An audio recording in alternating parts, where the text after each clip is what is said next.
Hello students of standard 8 with one more video in front of you. Today I will discuss another feature of Indian Constitution, that is parliamentary form of government. Right? Last video में हम लोगों ने देखा कि हमारा government का system कैसा होगा, और इस फीचर में हम लोग देखेंगे कि इंडियन कॉन्स्टिट्यूशन में गवर्नमेंट कैसे वर्क करेगी. राइट? इसको पार्लियामेंट्री फॉर्म ऑफ गवर्नमेंट में हम लोग स्टडी करेंगे. राइट? चूंकि इंडिया को एक डेमोक्रेटिक कंट्रीज हमने डिक्लेयर किया, ठीक है, जिसमें कि रूलिंग और गवर्नमेंट की फॉर्मेशन और डिसीजन मेकिंग सारे किसके द्वारा हो? पब्लिक के द्वारा हो. क्योंकि पब्लिक के द्वारा होगा तभी पब्लिक का वेलफेयर हो सकता है. राइट? इसलिए the ruling must be in democracy. Just what happened? The people will take decisions for themselves. लोग अपने लिए खुद decisions लेते हैं. Peoples will be responsible for making the law for themselves. People अपने लिए कानून बनाने के लिए रिस्पॉन्सिबल होंगे. अगर उनकी नीड क्या है वो अपनी नीड के अकॉर्डिंगली वो रूल बनाएंगे, तो ऑब्वियसली वो रूल क्या होगा? बेटर होगा, उससे ज़्यादा उनकी भलाई होगी, उनकी ज़्यादा वेलफेयर होगा. Right? So dear students, what type of government is just elected and mentioned in Indian Constitution? The Indian government will be parliamentary form of government. Right? What do you understand by heading? तो parliamentary form of government का heading से आपको क्या समझ में आया? कि इसकी हेडिंग से ये समझ में आया कि गवर्नमेंट जो इंडिया में होगी, इंडिया में जो गवर्नमेंट होगी वो कैसी होगी? पार्लियामेंट्री फॉर्म होगी. और पार्लियामेंट्री फॉर्म का मतलब क्या हुआ? A form of government based on parliament, where parliament is supreme. What is parliament? What is the platform of parliament? तो dear students, the parliament is a platform which is just run by elected representatives. Now why there is need of elected representatives? So need, if we talk about the country, then 1 arab 30 crore peoples in India. Is it possible to gather all peoples at one place? क्या सभी लोगों को एक साथ एक जगह पर एकत्रित करके किया जा सकता है? शायद प्रैक्टिकली पॉसिबल नहीं है. कोई भी डिसीजन लेने के लिए, कोई भी पॉलिसी बनाने के लिए, कोई भी लॉ बनाने के लिए सारे लोग एक साथ जमा होकर के अपना डिसीजन दें और उसके बाद लॉ बने, ये हमेशा पॉसिबल नहीं होगा. इसलिए प्रत्येक कम्युनिटी से, प्रत्येक रीजन, प्रत्येक एरिया से, जिस एरिया को प्रत्येक एरिया को डिफरेंट कॉन्स्टिट्यूशनरी एरिया में हमने डिवाइड कर दिया गया है. ठीक है?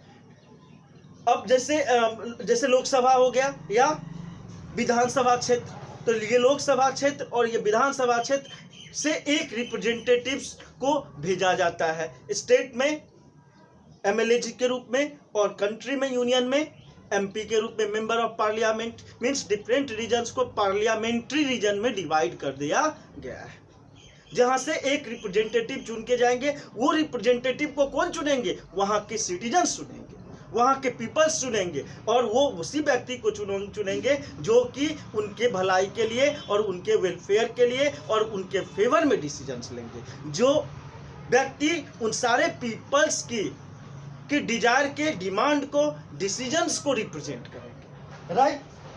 So the elected representatives, constitution of India guarantees universal adult suffrage.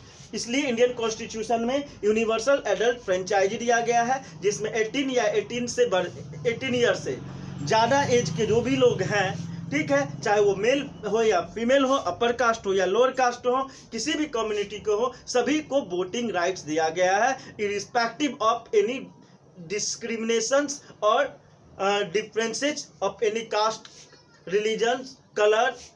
Right? तो बिना किसी भेदभाव किए हुए जो 18 साल या उससे ज़्यादा है, सभी को वोटिंग राइट्स दिया गया है और वो अपने रिप्रेजेंटेटिव को चुनते हैं. और at the same time they can contest election also. और इवन अगर वो सरकार में रिप्रेजेंटेटिव बनना चाहते हैं तो खुद भी इलेक्शन लड़ सकते हैं. आज देखा जाए तो ऑलमोस्ट एक फैमिली में देखा जाए तो कोई ना कोई किसी न किसी रूप में गवर्नमेंट का हिस्सा जरूर है, भले वो अगर वार्ड मेंबर एक क्यों ना हो, वो भी एक क्या है, वो भी इंडियन गवर्नमेंट का एक हिस्सा है। एक मुखिया का देखा जाए, मुखिया भी जो है वो भी क्या है, गवर्नमेंट का एक इंपॉर्टेंट इंटीग्रेटेड पार्ट है, राइट।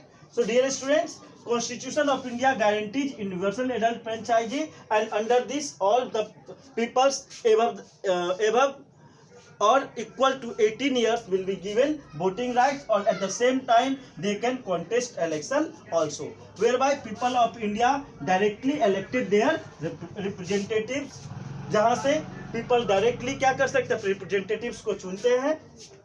इसके साथ ही वो इलेक्शन में डायरेक्टली कॉन्टेस्ट भी कर सकते हैं, पार्टिसिपेट भी कर सकते हैं। Under parliamentary form of government people elect their representatives, this representatives are accountable to the people. चूंकि ये सारे रिप्रेजेंटेटिव्स जो पार्लियामेंट में जाकर के डिसीजन लेते हैं, पॉलिसी बनाते हैं, रूल बनाते हैं, वो क्या है, पीपल्स के लिए रिस्पॉन्सिबल हैं, क्योंकि उन्हें ध्यान रखना है कि अगर वो सही रूप से वर्क नहीं करेंगे तो नेक्स्ट टाइम इलेक्शन में उनको वोट नहीं मिलेगा, और whatever the requirement and need are must be fulfilled by that elected representatives, that's why they are just called the accountable to the people. People के जवाब, पीपल के questions को answers करना इनकी रिस्पॉन्सिबिलिटी होती है। Now parliament is supreme platform where any rule, policy and bill is passed by elected representatives on behalf of people। अगर देखा जाए तो पार्लियामेंट क्या है, वो सुप्रीम प्लेटफॉर्म है जहां से पॉलिसी, रूल, ठीक है, कोई बिल पास किया जाता है, ठीक, किसके, इलेक्टेड रिप्रेजेंटेटिव्स के द्वारा, किसके बिहाफ में, पीपल के बिहाफ पे, पीपल के बदले में वो डिसीजन लेते हैं। वो उनका डिसीजन मतलब उनके पार्लियामेंट्री रीजन्स के जो लाखों पीपल्स हैं जिन्होंने उनको वोट दिया है या जिस एरिया को रिप्रेजेंट कर रहे हैं, वो उन सारे लोगों का क्या फेस बन करके उनके इश्यूज को वो क्या कर रहा है, राइज कर रहा है, right. Dear students, in parliamentary there is a representation from every state, every community, every religion और एवरी ग्रुप। अगर रिप्रेजेंटेड सारे कम्युनिटी, सारे रीजन, सारे रिलीजन, सारे कास्ट का इश्यूज वहाँ रेज हो और से उनसे रिलेटेड पॉलिसी और कानून बने, इसके लिए सभी कम्युनिटी का रिप्रेजेंटेशन इस सिस्टम से होता है, और इसलिए डेमोक्रेसी को गवर्नमेंट ऑफ पीपल कहा जाता है, और इस प्रकार से पीपल्स के द्वारा पीपल के लिए रूलिंग होती है। दिस इज द अनदर की feature of the Indian Constitution, in which peoples will be made supreme power. Thank you. Have a nice day. And in next video, we will study one more feature of Indian Constitution. Thank you. Have a nice day. Bye bye.